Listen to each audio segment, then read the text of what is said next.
Lakle lakle Inspector Tayai Tayai Tayai Inspector Tayai tabiri bisingu James Hegurjamna taramnuk chobogoloinena ikok nono khurumjari khwaidagi sangba monodrama Inspector Tayai ngasigi tangakta lising amang chahunga marfu tare chuba tangka wari singa seta birga domna puning loksing oiba hojik tholiba thodo wathok sing aduga imung manung da chanariba chanarod kanglon punamak sing suna yauraba tangka malem da tholiba tonga tonga thodo wathok sing khangdaba yadi tadaba yadi punamak sing asi neina duna puthok chariba Inspector Tayai gi wari paring asida leptana adumak chandok chaduna lag ngasigi wari mami THAJABA ani shuba tangka wari si tongan tongan mafam da thokba thodok ani khak puduna laksari imung ani gi tongan tongan ba wari asengba thodok wathokta yumpham oiba thodok singdagi lawthok chaba wari kanana kanagi mafamda thajaga doriba kanana thajaba manga doriba kanana thajaba digi kari porokka doriba wari asidagi khangmina setamina si THAJABA ani shuba sharo ina pungang leram ahambada ma khara makhon to gedoram thodok se kamai tobno na hange tobudagi ma dum wan thagram adagidi dum wari sanaba dum yakidri oh adudi imung asidagi mi chen thokiba madumakti ai tasengna ai uzaudre masanu pina uramgadra haibade ai khangde sa nang ubrane tamo ai ju karim tu tamo no kelo lor bodu ai di pot legen gari kham leibne adaida chensalaga imung di yengoba ada phibam du da ai gari maning adum hanjalaga adum moi mama ju phone tore aduga hospital dagi moina kona lakone machanu bi ko koi home hospital na puraga hekta mai punchi kanana bana okay yam fare wafam dum tang kangjage na tawjabani aduga mi magi punchi kanana bagi damta mating pangbi khibado especially yamna thagaje sir hojiki matam da sir mi amana mi gi mateng pangba achuman yamna fe anyway tangai fadaba sing kharadi khangjare aduga mateng pangbi bagi dam amuka jona thagaje sinauksing adum chatpibe yarni fari sir adudi akoi amuk thokcharuge sir funny sir mateng pangbiba ni sibudi yamna faigo sir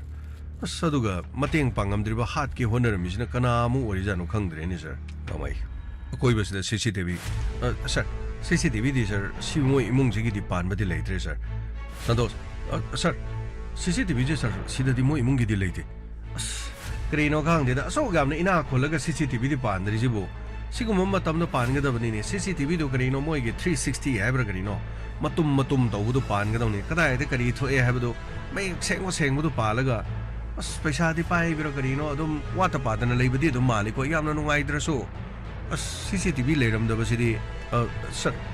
kedore sant sir CCTV je moi gi sigi leitraga so sir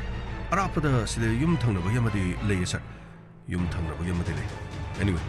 makoi gi CCTV footage da yum masida kana changki kana tholoki aduga kana chenthoki thodosi machanu pina halakwa matamna imungda mabung adu thangna thillaga I tholaga leirame hai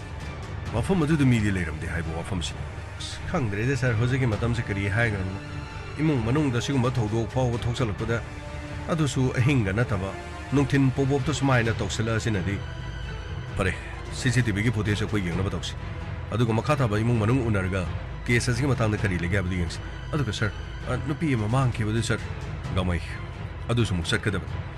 imung manung dagi amuk report ama lawgadaba nungthin pobobta yumdagi thokiba disha hauji phawba hanjelakthri mahaki sumaram kadai da kari thokpano haibadu khangnana phonasi phani sir adudi sir chase imung manung hanu unaraga makha thaba mu yengsi asumna ahanba imung haibadi debagi imung da thokiba thodok adugi mathangda police na investigation chathaba hokiram amaromda anishuba imung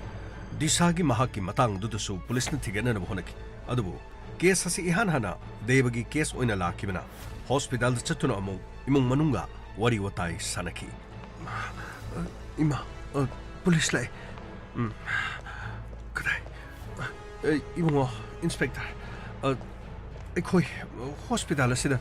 hoi ima tawdod ki matang de koi imung manung da chatuna kariguma khare investigation dawjaru adubu imung adu di CCTV di pandena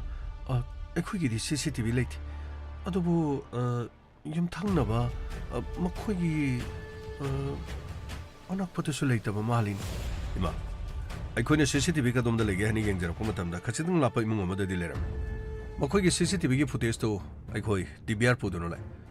ꯇꯉꯥꯏ ꯐꯗꯅ ꯑꯩꯈꯣꯏ ꯌꯦꯡꯁꯤꯜꯂꯒ ꯏꯃꯨꯡ ꯑꯁꯤꯗ ꯀꯅꯥ ꯆꯪꯈꯤ ꯀꯅꯥ ꯊꯣꯛꯈꯤ ꯍꯥꯏꯕꯗꯨꯗꯤ ꯀꯨꯞꯅ ꯌꯦꯡꯁꯤꯟꯕꯒꯤ ꯃꯊꯧ ꯑꯃꯈꯛꯇꯤ ꯂꯩꯔꯤ ꯑꯗꯨꯕꯨ CCTV ꯐꯨꯇꯦꯖꯇ ꯀꯔꯤꯒꯨꯝꯕ ꯎꯔꯒꯁꯨ ꯃꯌꯦꯛ ꯑꯃ ꯁꯦꯡꯅꯗꯤ ꯎꯔꯣꯏꯗꯧꯔꯤ ꯃꯔꯝꯗꯤ CCTV ꯂꯩꯔꯤꯕ ꯏꯃꯨꯡꯁꯤꯒꯤ ꯃꯈꯣꯏꯒꯤ ꯏꯃꯨꯡꯁꯤꯒꯗꯤ ꯈꯤꯇꯪꯗꯤ ꯂꯥꯞꯅꯔꯤ ꯐꯔꯦ ꯑꯗꯨꯕꯨ ꯑꯩꯈꯣꯏ ꯁꯣꯏꯗꯅꯃꯛꯀꯤ ꯀꯔꯤ ꯂꯩꯒꯦ ꯍꯥꯏꯕꯗꯨ ꯌꯦꯡꯁꯤꯟꯅꯕ ꯍꯣꯠꯅꯖꯒꯦ ꯑꯗꯨꯒꯤ ꯊꯣꯛꯂꯤꯕ ꯊꯧꯗꯣꯛꯁꯤ ꯃꯇꯥꯡꯗ ꯏꯃꯨꯡ ꯃꯅꯨꯡꯅ ꯆꯤꯡꯅꯕ ꯑꯗꯨꯒ ꯑꯗꯣꯝꯒꯤ ꯏꯆꯥꯅꯨꯄꯥꯒ ꯅꯨꯡꯉꯥꯏꯅꯗꯕ ꯈꯟꯅ ꯆꯩꯅꯈꯤꯕ ꯌꯥꯎꯕ ꯊꯧꯗꯣꯛ ꯋꯥꯊꯣꯛꯅꯆꯤꯡꯕ ꯂꯩꯔꯒꯗꯤ ꯑꯩꯈꯣꯏꯗ ꯃꯔꯤꯛ ꯁꯝꯅ ꯇꯝꯕꯤꯌꯨ ꯏꯕꯨꯡꯉꯣ ꯑꯩꯈꯣꯏꯗꯤ ꯀꯅꯥꯃꯇꯒ ꯈꯟꯅ ꯆꯩꯅꯕ ꯂꯩꯇꯦ ꯏꯆꯥꯅꯨꯄꯥꯁꯨ ꯀꯅꯥꯃꯇꯒ ꯈꯟꯅ ꯆꯩꯅꯕ ꯃꯥꯒꯤ ꯄꯨꯟꯁꯤꯗ ꯐꯥꯎꯕ ꯂꯩꯇꯦ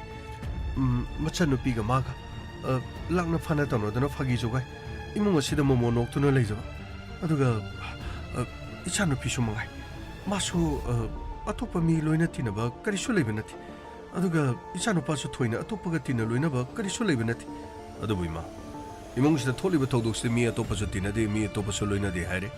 ꯑꯗꯨꯔꯒꯗꯤ ꯀꯅꯥ ꯂꯥꯛꯑꯒ ꯏꯃꯨꯡꯁꯤꯗ ꯊꯕꯛꯁꯤ ꯇꯧꯒꯗꯧꯔꯤ ꯏꯃꯨꯡꯃꯛꯇꯗ ꯆꯪꯉꯒ ꯇꯧꯔꯝꯂꯤꯕ ꯊꯕꯛꯁꯤꯅꯗꯤ ꯏꯃꯥ ꯀꯅꯥꯒꯨꯝꯕ ꯑꯃꯗꯤ ꯁꯣꯏꯗꯅ ꯂꯩꯔꯝꯒꯗꯧꯔꯤ ꯑꯗꯨꯁꯨ ꯏꯆꯥꯅꯨꯄꯥꯗ ꯃꯥꯒꯤ ꯄꯨꯟꯁꯤ ꯃꯥꯡꯅꯅꯕꯒꯤꯗꯃꯛ ꯑꯗꯨꯒ ꯊꯥꯡꯅ ꯊꯤꯟꯅꯕ ꯑꯗꯨꯒ ꯃꯥꯕꯨ ꯍꯥꯠꯅꯕ ꯍꯣꯠꯅꯕ ꯍꯥꯏꯕꯁꯤꯗꯤ ꯏꯃꯥ ꯑꯔꯥꯏꯕꯗꯤ ꯑꯣꯏꯔꯣꯏ ꯏꯃꯥ ꯅꯤꯡꯁꯤꯡꯕꯤꯌꯨ ꯀꯅꯥ ꯀꯅꯥꯅ ꯑꯣꯏꯔꯝꯕ ꯌꯥꯏ ꯑꯗꯨꯒ ꯏꯃꯥ ꯈꯣꯏꯅ ꯆꯤꯡꯅꯕ ꯀꯅꯥ ꯂꯩ ꯀꯅꯥ ꯑꯣꯏꯔꯝꯒꯅꯤ ꯃꯗꯨ ꯏꯕꯨꯡꯉꯣ ꯑꯩꯈꯣꯏꯗꯤ ꯇꯁꯦꯡꯅ ꯈꯪꯗꯕꯅꯤꯅꯦ ꯏꯕꯨꯡꯉꯣ ꯏꯃꯥ ꯀꯦꯁ ꯑꯁꯤ ꯌꯥꯝꯅ ꯂꯨꯒꯗꯧꯔꯤ ꯅꯨꯡꯊꯤꯟ ꯄꯣꯞꯄꯣꯞꯇ ꯏꯃꯨꯡꯗ ꯆꯪꯉꯒ ꯊꯥꯡꯅ ꯊꯤꯟꯕ ꯉꯝꯕ ꯍꯥꯏꯕꯁꯤ ꯑꯔꯥꯏꯕ ꯅꯠꯇꯦꯅꯦ ꯏꯃꯥ ꯑꯗꯨꯒꯤ ꯃꯊꯛꯇ ꯏꯃꯥꯅ ꯂꯨꯍꯣꯡꯕ ꯆꯠꯂꯦ ꯍꯥꯏꯔꯦ ꯏꯆꯟꯅꯨꯄꯤꯅ ꯀꯩꯊꯦꯜꯗ ꯉꯥꯏꯍꯥꯛꯇꯪ ꯊꯣꯛꯂꯨꯔꯦ ꯏꯆꯟꯅꯨꯄꯤꯅ ꯍꯜꯂꯛꯄ ꯃꯇꯝꯗ ꯊꯧꯗꯣꯛ ꯑꯁꯤ ꯃꯥꯅꯤ ꯑꯩꯅ ꯀꯩꯊꯦꯜꯗ ꯄꯣꯠ ꯂꯩꯔꯨꯔꯒ ꯍꯜꯂꯛꯄꯗ ꯌꯨꯝꯖꯥꯏꯗ ꯑꯩꯅ ꯄꯨꯡꯉꯥꯡ ꯉꯥꯡꯉꯒ ꯂꯩꯔꯝꯕꯅꯤ ꯃꯗꯨꯗꯒꯤ ꯑꯩꯁꯨ ꯄꯥꯈꯠꯈꯤꯕꯗꯒꯤ ꯀꯣꯏꯂꯥꯎ ꯂꯥꯎꯔꯒ ꯊꯣꯡꯒꯥꯟꯗ ꯂꯥꯎ ꯂꯥꯎꯗꯨꯅ ꯑꯩ ꯆꯦꯜꯂꯛꯄꯅꯤ ꯃꯗꯨꯗꯒꯤ ꯃꯤꯑꯣꯏ ꯂꯩꯔꯝꯕ ꯑꯃꯅꯤ ꯆꯦꯟꯁꯤꯜꯂꯒ ꯏꯃꯨꯡꯗ ꯍꯣꯁꯄꯤꯇꯥꯜꯗ ꯇꯥꯃꯣꯕꯨ ꯄꯨꯔꯛꯅꯕ ꯍꯣꯠꯅꯈꯤꯕꯅꯤ ꯑꯗꯨꯒ ꯃꯇꯦꯡ ꯄꯥꯡꯕꯤꯔꯛꯄꯁꯤꯡ ꯑꯗꯨꯗꯤ ꯑꯩꯈꯣই ꯎꯅꯖꯔꯦ ꯃꯥꯅꯦ ꯁꯥꯔ ꯑꯃꯅ ꯇꯥꯔꯨꯟꯒ ꯑꯃꯅ ꯇꯣꯝꯕ ꯃꯈꯣꯏꯅꯤꯃꯛ ꯂꯣꯏ ꯎꯅꯖꯔꯦ ꯌꯨꯝꯗꯁꯨ ꯊꯧꯗꯣꯛ ꯊꯣꯛꯐꯝꯗ ꯃꯈꯣꯏ ꯄꯨꯁꯤꯜꯂꯒ ꯑꯩꯈꯣꯏ ꯋꯥꯍꯪ ꯄꯍꯪꯖꯔꯦ ꯃꯈꯣꯏꯅꯁꯨ ꯃꯔꯤꯛ ꯆꯨꯝꯅ ꯋꯥꯐꯝꯁꯤꯡ ꯇꯥꯛꯄꯤꯔꯦ ꯑꯗꯨꯒ ꯍꯣꯁꯄꯤꯇꯥꯜ ꯐꯥꯎꯕ ꯄꯨꯔꯛꯈꯤꯕꯒꯤ ꯋꯥꯔꯤ ꯑꯩꯈꯣꯏ ꯂꯣꯏꯅ ꯈꯪꯖꯔꯦ ꯑꯗꯨꯕꯨ ꯌꯨꯝ ꯑꯁꯤꯗꯒꯤ ꯀꯅꯥ ꯆꯦꯟꯊꯣꯛꯈꯤꯕ ꯑꯗꯨꯒ ꯀꯅꯥ ꯂꯥꯛꯂꯝꯕ ꯍꯥꯏꯕꯅꯆꯤꯡꯕꯁꯤ ꯑꯩ ꯂꯥꯛꯄꯗꯗꯤ ꯀꯅꯥꯒꯨꯝꯕ ꯑꯃ ꯆꯦꯟꯊꯣꯛꯈꯤꯕꯁꯨ ꯎꯗꯦ ꯑꯗꯨꯒ ꯇꯥꯔꯨꯟ ꯃꯥꯁꯨ ꯑꯗꯨꯝ ꯈꯪꯕꯅꯤ ꯏꯃꯨꯡꯗ ꯆꯪꯕꯗꯁꯨ ꯀꯅꯥꯝꯇ ꯊꯣꯛꯈꯤꯕꯁꯨ ꯂꯩꯇꯦ ꯈ꯭ꯋꯥꯏꯗꯒꯤ ꯂꯨꯔꯤꯕꯁꯤ ꯌꯨꯝꯁꯨ ꯑꯌꯥꯝꯕꯅ ꯍꯥꯏꯕꯗꯤ ꯆꯦꯛꯄꯜꯁꯨ ꯋꯥꯡꯅ ꯂꯣꯏꯅ ꯈꯥꯏ ꯃꯃꯥꯡꯒꯤ ꯒꯦꯠꯇꯒꯤ ꯆꯪꯉꯛꯄ ꯅꯠꯇ꯭ꯔꯒꯗꯤ ꯏꯃꯨꯡꯒꯤ ꯂꯩꯔꯤꯕ ꯐꯤꯕꯝ ꯑꯗꯨꯗꯗꯤ ꯃꯅꯤꯡꯗꯒꯤ ꯅꯠꯇ꯭ꯔꯒ ꯆꯦꯛꯄꯜ ꯂꯥꯜꯂꯒ ꯀꯅꯥꯒꯨꯝꯕ ꯂꯥꯛꯀꯅꯤ ꯍꯥꯏꯕꯗꯤ ꯊꯥꯖꯕ ꯀꯔꯤꯒꯨꯝꯕ ꯑꯃꯠꯇ ꯂꯩꯇꯦ ꯁꯥꯔ ꯑꯗꯨꯗꯤ ꯀꯅꯥꯃꯠꯇ ꯂꯥꯛꯄ ꯉꯝꯗꯧ ꯃꯥꯟꯗꯦ ꯑꯗꯨ ꯑꯣꯏꯔꯒꯗꯤ ꯊꯧꯗꯣꯛꯁꯤ ꯃꯇꯧ ꯀꯔꯝꯅ ꯊꯣꯛꯏꯅꯣ ꯍꯥꯏꯕꯁꯤꯅꯤ ꯃꯅꯤꯡꯂꯣꯝꯗꯒꯤ ꯂꯥꯛꯄ ꯌꯥꯗ꯭ꯔꯒꯗꯤ ꯃꯃꯥꯡꯂꯣꯝꯗꯒꯤ ꯂꯥꯛꯄ ꯇꯥꯕꯅꯤ ꯃꯃꯥꯡꯗꯒꯤ ꯂꯥꯛꯄꯗ ꯑꯗꯣꯝꯅ ꯏꯃꯨꯡꯗ ꯆꯪꯉꯛꯄ ꯃꯇꯝꯗ ꯆꯦꯟꯊꯣꯛꯈꯤꯕ ꯈꯪꯗꯦ ꯍꯥꯏꯕ ꯋꯥꯐꯝꯁꯤ ꯑꯁꯦꯡꯕꯅꯦ ꯁꯥꯔ ꯃꯐꯝ ꯑꯁꯤꯗ ꯑꯩꯅ ꯀꯔꯤꯃꯇ ꯑꯁꯦꯡꯕ ꯎꯍꯧꯗꯕꯅꯤ ꯑꯗꯨꯕꯨ ꯑꯦꯇꯦꯛ ꯇꯧꯔꯝꯂꯤꯕ ꯃꯤ ꯑꯁꯤꯗꯤ ꯒꯦꯠꯂꯣꯝꯗꯒꯤ ꯆꯪꯉꯛꯄ ꯑꯣꯏꯕ ꯇꯥꯕ ꯒꯦꯠꯂꯣꯝꯗꯒꯤ ꯆꯪꯉꯒꯗꯤ CCTVꯗ ꯎꯕ ꯊꯣꯛꯏ CCTVꯁꯤ ꯈꯔꯗꯤ ꯂꯥꯞꯄꯒꯁꯨ ꯑꯗꯣꯝꯒꯤ ꯏꯃꯨꯡ ꯃꯅꯨꯡꯗ ꯀꯅꯥ ꯂꯥꯛꯈꯤ ꯍꯥꯏꯕꯗꯨꯗꯤ ꯑꯩꯈꯣꯏ ꯀꯨꯞꯅ ꯌꯦꯡꯅꯕ ꯍꯣꯠꯅꯕ ꯇꯥꯔꯦ ꯑꯗꯨꯒ ꯗꯣꯛꯇꯔꯁꯨ ꯎꯅꯖꯒꯦ ꯀꯔꯝꯕ ꯐꯤꯕꯝꯗ ꯍꯧꯖꯤꯛꯄꯨ ꯍꯧꯖꯤꯛ ꯃꯍꯥꯛ ꯌꯥꯝꯅ ꯀꯟꯅ ICUꯗ ꯂꯩꯔꯤ ꯏ ꯀꯥꯞꯄ ꯌꯥꯕ ꯀꯥꯞꯈ꯭ꯔꯦ ꯑꯣꯄꯔꯦꯁꯟ ꯑꯃꯁꯨ ꯇꯧꯒꯅꯤ ꯍꯥꯏꯗꯨꯅ ꯇꯧꯔꯤ ꯑꯗꯨꯕꯨ ꯀꯔꯤ ꯑꯣꯏꯒꯗꯧꯔꯤꯕꯅꯣ ꯍꯥꯏꯕꯗꯨꯗꯤ ꯈꯪꯗꯦ ꯑꯗꯨꯕꯨ ꯑꯗꯣꯝꯒꯤ ꯏꯆꯥꯅꯨꯄꯥꯅ ꯀꯔꯤꯒꯨꯝꯕ ꯋꯥꯈꯜ ꯇꯥꯔꯛꯄ ꯇꯥꯔꯒꯗꯤ ꯊꯧꯗꯣꯛ ꯑꯁꯤ ꯀꯅꯥꯅ ꯊꯣꯛꯍꯜꯂꯤꯕꯅꯣ ꯍꯥꯏꯕꯗꯨꯗꯤ ꯑꯁꯦꯡꯕꯗꯤ ꯁꯣꯏꯗꯅ ꯈꯪꯒꯅꯤ ꯑꯩꯈꯣꯏꯅ ꯋꯥꯔꯤꯕꯗꯤ ꯃꯍꯥꯛꯅ ꯋꯥꯈꯜ ꯇꯥꯔꯛꯇꯕꯅꯤꯅ ꯀꯦꯁ ꯑꯁꯤ ꯀꯅꯥꯅ ꯇꯧꯔꯤꯕꯅꯣ ꯀꯅꯥꯅ ꯆꯠꯊꯔꯤꯕꯅꯣ ꯍꯥꯏꯕꯁꯤꯅꯤ ꯐꯔꯦ ꯑꯗꯨꯗꯤ ꯏꯃꯥꯒꯤ ꯐꯣꯟ ꯅꯝꯕꯔꯒ ꯑꯗꯨꯒ ꯏꯆꯥꯅꯨꯄꯤ ꯁꯨꯅꯤꯒꯤ ꯅꯝꯕꯔꯒ ꯑꯩꯈꯣꯏ ꯑꯃꯨꯛꯇ ꯂꯧꯖꯒꯦ ꯁꯥꯔ ꯑꯩꯒꯤ ꯐꯣꯟ ꯅꯝꯕꯔ ꯁꯟꯇꯣꯁ ꯁꯥꯔ ꯐꯣꯟ ꯑꯃꯇ ꯂꯧꯁꯤꯟ ꯐꯅꯤ ꯑꯁ ꯈꯪꯗ꯭ꯔꯦꯗ ꯀꯔꯤ ꯍꯥꯏꯒꯗꯕꯅꯣ ꯏꯆꯟ ꯈꯣꯏ ꯏꯃꯥ ꯈꯣꯏ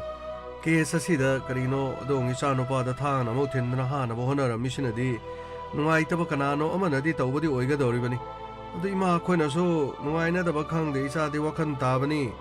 ꯌꯨꯝꯗ ꯑꯗꯨꯃꯛ ꯂꯩꯖꯕꯅꯤ ꯍꯥꯏꯔꯦ ꯑꯗꯨꯒ ꯑꯃꯨꯛ ꯀꯔꯤꯅꯣ ꯏꯆꯥꯅꯨꯄꯤꯁꯨ ꯃꯥꯁꯨ ꯀꯥ ꯍꯦꯟꯅ ꯃꯄꯥꯟ ꯊꯣꯛꯇꯦ ꯍꯥꯏꯔꯦ ꯑꯁ ꯈꯪꯗ꯭ꯔꯦꯅꯦ ꯀꯔꯤꯅꯣ ꯃꯊꯟꯇ ꯀꯔꯤꯅꯣ ꯊꯥꯡꯗꯣ ꯄꯥꯏꯔꯒ ꯊꯤꯟꯖꯟꯖꯕ ꯑꯣꯏꯒꯗꯧꯔꯤꯖꯥꯠꯂꯥ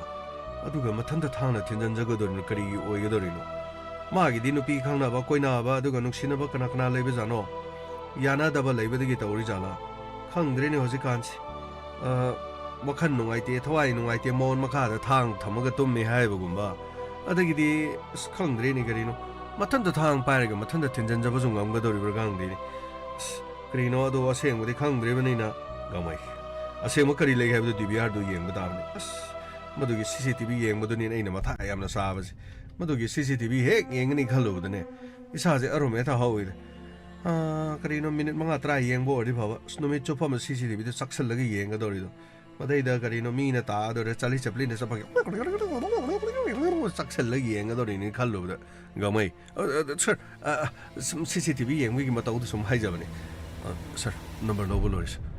faredudi shuni sir sigi karsimu pasambir sir karigumba ibungno wakhan taragadi aikhoida pau pibiro pokawbegin thodosi kanana tholibun habdi ibungna soiden khangani aduna ibung wari sanarkanda maraliba mising do khoi phanana tangai phadana khoi sokari lege habdudi ma ke CCTV si footage amung yenga imung do kana sanki kana thoki habdu kari lege habdu khoi yengjaraki aduga makha tabu pau khoi soidana pirana phonaki ima adudi khoi mu chasaruki phani ibung no anga sanabadokshi phani sir CCTV de yengone khalubudi saase arum hoi computer gomba karino moi hojikane AI haibra karino adai da thok pisan gargana sida yauriba footage singsi yengo do footage sing da chingnaba mi sing do sasat puthoro har ki ka namaga loina puthok ya boradi ikong kong da bajani sir adubu karino AI tholok dagi loina makhan makhan di tawre hebon skang dini khala di AI gi police amu thola di akoi amu police oiba to haira di mu karmai na mu taw gamai chachilo disagi mung manung da mu chalaga kari lege du yengsi phani sir karigino nangna moi khoigi mungdugi thobain khangda du amna thowa yaurisibo nati nang yum pale machi du aikhoina mau oin manau nu pi dune yum adu de leitabagi su mangkhibagi su thi khangdabagi su na khoina wara ini wate mini ai di madu gi angangdo ubadane kaya phani ase ai hana degi karimata thajadraban nangna makhoigi da mukto wari dubu nati nangi na maibu magi manau nu pi dune yengbirakadro ha yengbirakadro ima yengba yengdaba haibududi magi aikhoigi di topam thopudi tawdaba yadaban haima karigino nangna duyang wari dubo machi du nangi nupini adubu nangna no adagi numi tawo thaba du de yoksandana khothi thidana legani haibududi leitedana ima machi topam thopani tangai phadana nisa amadi manau nu pidisa aduga aikhoigi inembo memcha makhoi hom khaktani leribs asiguma thawdok khudong thiba ma thokpa matamda aini mung adugi chen chong tawdrabadi kanana tawgadoribino o tawro nangna phani du ibungo loini hek tawro aidine namai du kesunga phiro haibagi wan nupi du ni yumadu de lening matamdasu nakhoina warak wate mini gani yam tawdaine ha machi du ga nanga chalaga kari nu yam hairui daine inbu inbirak pro ngaku ngakpirak pro mi haibasidi phagadabana kanano pharoidabana kanano isidine hekti yengmuda khangba ngaktani madugi nupi do ka hena pharo pathong charui khuta sadrabadi kadai du no lotana leram gadoribani ima amada bulo porabasu mana pamanu pamada senbo rabasu thawdo sidadi yumda thilaktuna natraga aikoi chen chongduna tawre harabadi yumda lakpam thokthro adu natagana yumdagi thokraga karimata khangdana phone switch off tawduna lagi baibase ima kanana khangani makpu thajahalaga mafam amada makpu ijat manghala matungda hatoga thamangane habasu khangti kadai da huntoga leramgodori matamna phatabani ni ma thidaba yadabani police tasu complaint tawrabani o tawro police tasu complaint tawro punamok to nokoina phani du loin hek tawro seibungo nupi mayung gine tawde ba yadaban tawro ima gi wafam sinane ai budi kari su khamna leti nishana di kari umma thamdi yamno warori bani kari gi waro doriba aine na khoigi da ma phana ba haiba siro adu oraga na sungai haidraga lore ne sungai ngangna da ba sungai haina da ba ai sune ai thokpa tawraga leiba adum haiye ai su ahalamani aina ngangle ba sisu no khoi kari no haiba khangada bani na khoina di ha na khoigi mari thoobani haidra nangna loriba nupi di manau nupi ni haidra hona jari bani ne adubu nupi du no yengbirak pura haiba gi wani da nangna maside da police complaint ni hada ko chen dra hona da na tawri dubu nati nupi du halakini haibra haibani ne ima halakta ba sibu hundok pa yari bro nati disa mangre nisana kari khangadori manau nupi mang kharga man maside di mung maside karamna lifam safam khangadori adu oraga matam kharane ko chen mado wada na Sidasu imagi di karim kalunu. Imana dum honagin. Matam kara nupi mayum da lera ganang na padog do nang kara tanagi so dum tanawo. Imagi du gumo wafam du dani. Ai di ima bumuna kangmani na fi. Adugo nishana di he waroris. O warogani ye. Ai budi ne apopi mamani khandaba. Adunani. Yumda leriba adai moidi ma pokpani na ne mama do nuksiba. Ai budi nuksiba ngamoye. Ai nuksidabani na khoina ngamo khodingde hu oina pugodoriba. Hu oina pudro nana ngang thorido mana nangwanda yaningdabado soidana hairamgadoribani. Madugi mamini taribado ima adumna lana lobigano kedobuki. Magi mapamda thokpa thodoksu aigi thodokne haina khangadabani. Yum masida thokpa thodoksu manasu mama samagini khanduna leizaribasidi o phare aduna bo ai haridana chenmagi chenma yumda ada leragane matam khara phajana leraga chelo aidi karimata haijaro ye karimta haijaro mai pi ma oisu oiroi do badam sidaida is nupini na sakta duga is karino ne mai mayum thado ga chalini karamba nu padabu chalibano khangdine hauji kangi nupi singsina mahengrabani ko marengrabani nupi se khudong thibam da leibane habase matam pono moto nupi na khangadaba Nupana khudong sabase karom kan da lawi habase nupi na khangdrabadi nupana irai lai na khudum chan bata bani ne leisabi mana bo be am jala phi mi jala ko chaladi mi ne hekta khudong sabada lobu ta bani ne kai du bugi no mana nupa unaga doribo kanano mana unaribo na khoni ya de khote na ngange thai ne karim bo madu logdre ha de ga madu yum thado sakra hojina mang ka da noina thidna police station da mukchat amada mukchat hojik su police ki manakta chatu ori ni ne ima amukta thapthabiyo kai do bugi topom topu khara siti tawraga 마부 방내는 묵tung 티내는 호나자기 마 나사코이나 라라소 이마나 묵tung 아피요 그도 야래 chalo 이마 하이피 매베 까리 가나더니 아이코 유아 로독수 레이티 따비가 독수 레이티 까리 가나나 봐 아이게 디 까림 칼로노 아이나 톡바 좀 똑자기고 아이나 좀 톡바 똑자기 이마세 야나 와로로 말 까림도 칼로노 니사 이마게 홍나빈 만수 에코네 도리도 박시되네 까나로이 강가나 마나 와자바 카라 레이토 adubu aku isu tau da biada moi tama aisu khang ina hono pido phagadra khanduna ekoi ni sangduna su ngang ba yaba ngang warak ba yaba wari adubu mana tauge yauna tauribra mangonda kanagumana namduna karino haibati khangtre adu chattabadi yadi kamdoksi sasi police station na salaga kari lege habado madu khana da yada ban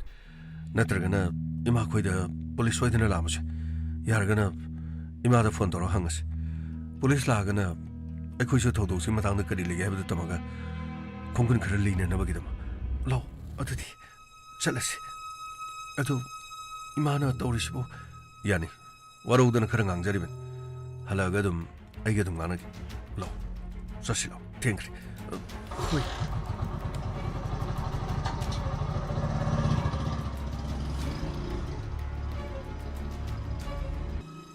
adudi isanu bine salamdai da kari habiram aina malo shalaga parap tholok paduda kadai no nang jatoisina ima thabamtang chalu numida waram pawda dum halaki kaino aisibo numida waram mudu halaki aisibo ama college salaki adaga sunita koi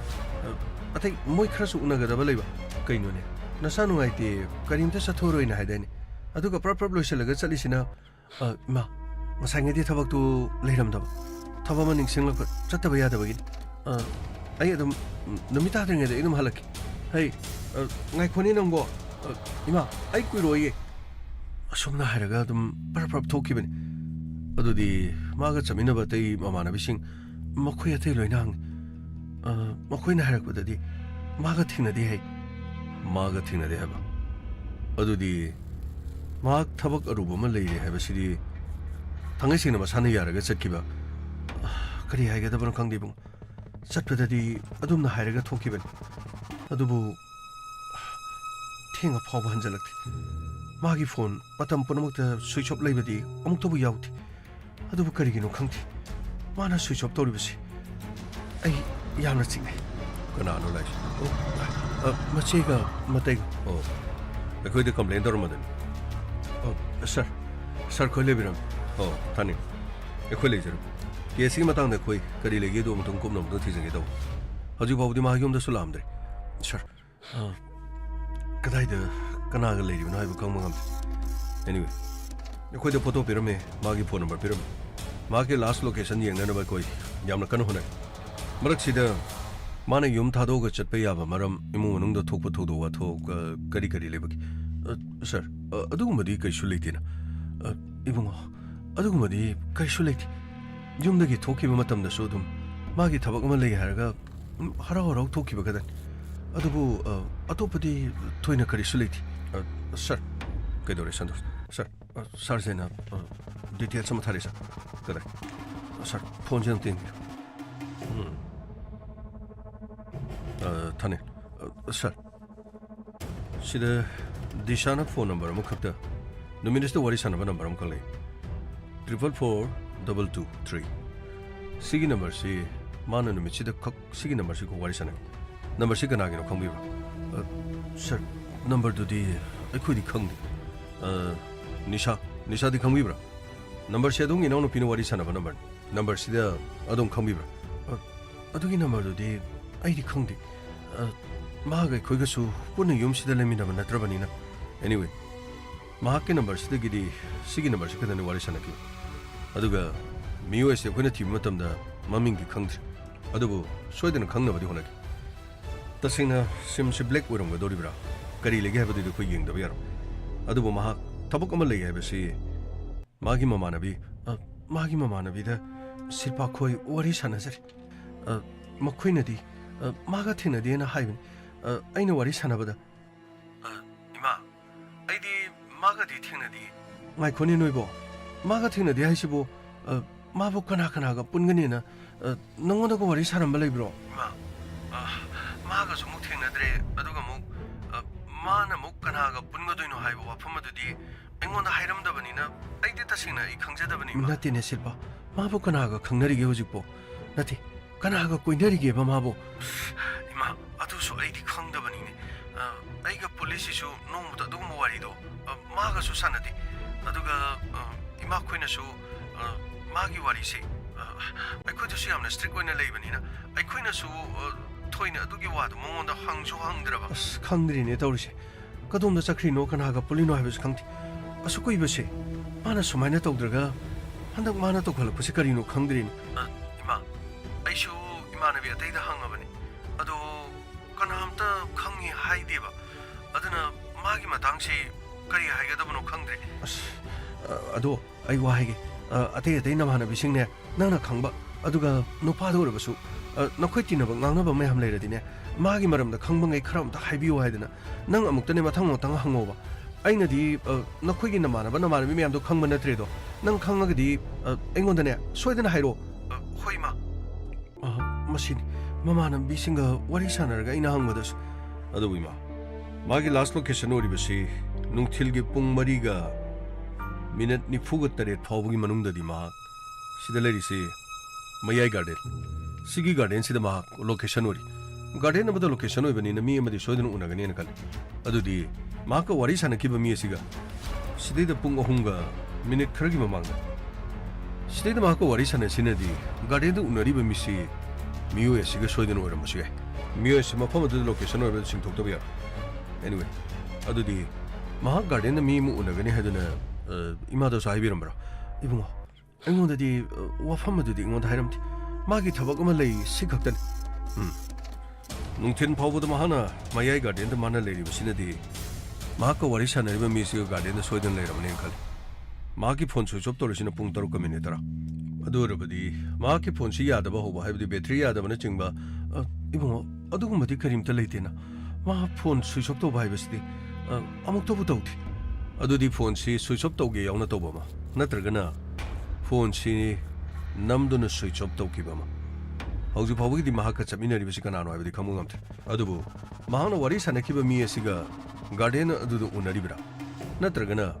mi adudu paw phaunarmaga unabana atopa mi maga unaribra asengmadi karino haibasi chapchana khamungamte aduga garden adudu chalaga aikoi kari lege haibdu yengori mathau matari mahana mafam adudu location oribaduga aduga mahaki photo asi garden adudu purga chalaga मियो ऐसे लाकिब्रा महाका कनागा worry सनकी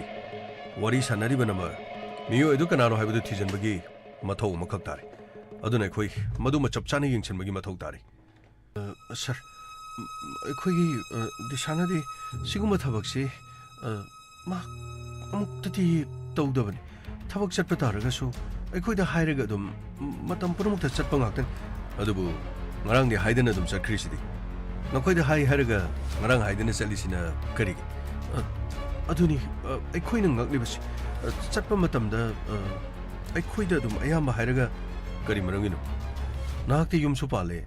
ꯑꯗꯨꯒ ꯅꯍꯥꯛꯀ ꯃꯍꯥꯛꯀ ꯂꯩꯃꯤꯟꯅꯕꯁꯨ ꯅꯠꯇꯦ ꯊꯕꯛ ꯆꯠꯄ ꯃꯇꯝꯗ ꯏꯃꯥꯗ ꯍꯥꯏꯗꯕ ꯃꯈꯩ ꯅꯉꯣꯟꯗ ꯍꯥꯏꯔꯒ ꯆꯠꯂꯤ ꯍꯥꯏꯔꯤꯕ ꯋꯥꯐꯝꯁꯤ ꯃꯁꯤ ꯆꯠꯅꯅꯕꯒꯤ ꯃꯔꯝ ꯑꯃ ꯍꯥꯏꯕꯗꯤ ꯑꯩꯈꯣꯏꯅꯗꯤ ꯈꯪꯒꯗꯕ ꯑꯗꯨꯒ ꯍꯧꯖꯤꯛ ꯐꯥꯎꯕꯗꯤ ꯏꯃꯨꯡ ꯃꯅꯨꯡꯅ ꯂꯣꯠꯁꯤꯟꯕ ꯅꯠꯇ꯭ꯔꯒ ꯅꯈꯣꯏꯅ ꯂꯣꯠꯁꯤꯟꯕ ꯋꯥꯐꯝ ꯑꯃ ꯂꯩꯔꯒꯗꯤ ꯁꯔ ꯑꯗꯨꯒꯨꯝꯕ ꯀꯔꯤꯝꯇ ꯂꯣꯠꯁꯤꯟꯕ ꯋꯥꯐꯝ ꯑꯃꯇ ꯂꯩꯇꯦ ꯑꯦꯅꯤꯋꯦ ꯇꯁꯦꯡꯅ ꯃꯥꯒ ꯋꯥꯔꯤ ꯁꯥꯟꯅꯩꯁꯤ ꯀꯅꯥꯅꯣ ꯍꯥꯏꯕ ꯑꯩꯈꯣꯏ ꯌꯥꯝ ꯊꯨꯅ ꯄꯨꯊꯣꯛꯅꯕ ꯍꯣꯠꯅꯒꯦ ꯀꯔꯤ ꯂꯩꯒꯦ ꯍꯥꯏꯗꯨ ꯑꯩꯈꯣꯏ ꯑꯃꯨꯛꯇ ꯌꯦꯡꯁꯤꯟꯖꯒꯦ ꯑꯗꯨꯒ ꯀꯥꯎꯕꯤꯒꯅꯨ ꯑꯩꯈꯣꯏꯒꯤ ꯅꯝꯕꯔꯁꯤꯗ ꯀꯣꯜ ꯇꯧꯕꯤꯔꯒ ꯂꯣꯠꯇꯨꯅ ꯂꯩꯕ ꯋꯥꯐꯝ ꯂꯩꯔꯒꯗꯤ ꯍꯥꯏꯕꯤꯌꯨ ꯀꯔꯤꯒꯨꯝꯕ ꯂꯪꯂꯥꯡ ꯂꯪꯖꯦꯟ ꯑꯃꯅ ꯃꯥꯡꯈꯤꯕ ꯃꯤ ꯑꯃ ꯊꯤꯅꯅꯕ ꯍꯣꯠꯅꯕꯗ ꯑꯆꯧꯕ ꯂꯤꯈꯨꯟ ꯑꯃ ꯑꯣꯏꯒꯗꯧꯔꯤꯕ ꯑꯩꯈꯣꯏ ꯆꯠꯅꯕ ꯇꯧꯒꯦ ꯏꯃꯥꯗꯨꯗꯤ ꯑꯩꯈꯣꯏ ꯑꯃꯨꯛ ꯊꯣꯛꯆꯔꯨꯈꯤ ꯐꯅꯤ ꯏꯕꯨꯡꯉꯣ